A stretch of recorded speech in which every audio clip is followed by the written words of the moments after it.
warahmatullahi wabarakatuh. Kembali lagi bersama saya Iris Tenesih dalam pelajaran Bahasa Indonesia.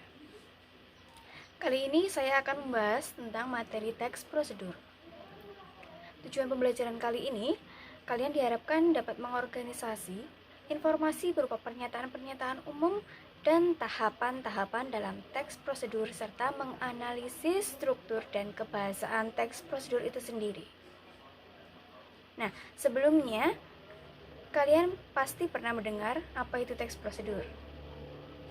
Teks prosedur adalah teks yang berisi langkah-langkah untuk mencapai suatu tujuan. Lalu, contohnya seperti apa? Misal, kalian ingin membuat SIM. Nah, bagaimana langkah-langkahnya? Nah, itu akan dijelaskan di teks prosedur. Lalu, jenis-jenis teks prosedur ada 3. Yang pertama, teks prosedur sederhana. Yang kedua, teks prosedur kompleks. Dan yang ketiga ada teks prosedur protokol. Teks prosedur sederhana sendiri artinya adalah teks prosedur yang hanya memiliki langkah-langkah yang sederhana. Misalnya, ketika kalian akan mengoperasikan sebuah setrika atau kalian ingin menaiki sepeda. Kemudian, teks prosedur kompleks itu adalah teks prosedur yang langkah-langkahnya lumayan kompleks atau memiliki beberapa tahap.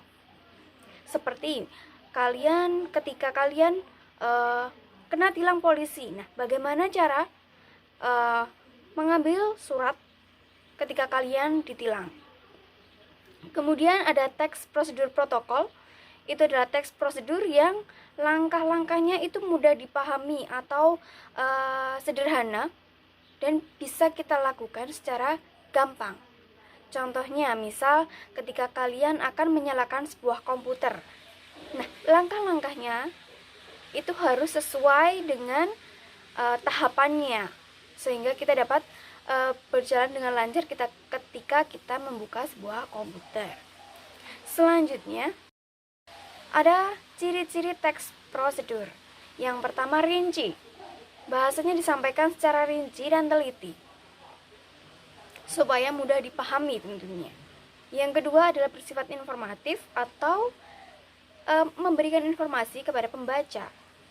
Yang ketiga, objektif atau tidak berpihak kepada satu sisi. Selanjutnya berisi langkah-langkah tentunya karena ini berupa prosedur. Kemudian disertai dengan penjelasan yang logis atau masuk akal. Dan terakhir, akurat.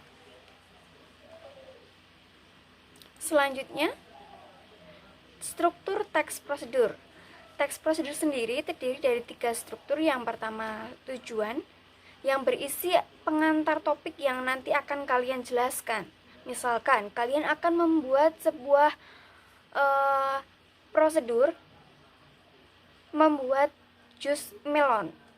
Nah, pengantar atau tujuannya adalah kalian akan membuat jus melon. Yang kedua berisi langkah-langkah. Langkah-langkah berisi petunjuk perincian. Terakhir, penegasan ulang yaitu berupa manfaat atau harapan penulis ketika si pembaca itu dapat membaca dengan teliti langkah-langkahnya. Demikian tadi materi teks prosedur mulai dari pengertian hingga strukturnya. Selamat belajar dan sampai ketemu lagi di video selanjutnya. Assalamualaikum